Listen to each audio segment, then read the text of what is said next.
Changing your password on Robinhood is a straightforward process that helps keep your account secure. Follow these steps to update your password. Step 1. Open the Robinhood app. Launch the Robinhood app on your mobile device or visit the Robinhood website on your computer. Step 2. Access account settings. Look into your account, then tap on the account icon usually located in the bottom right corner to access your account settings. Step 3. Select security settings.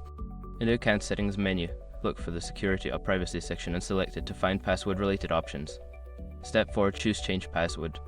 Within the security settings, find the option that says change password and select it. You may need to enter your current password for verification. Step 5. Enter new password. Follow the prompts to enter your new password. Make sure it meets the security requirements, then confirm the new password before saving the changes. Once you've completed these steps, your password will be updated. Regularly changing your password is a good practice for maintaining account security.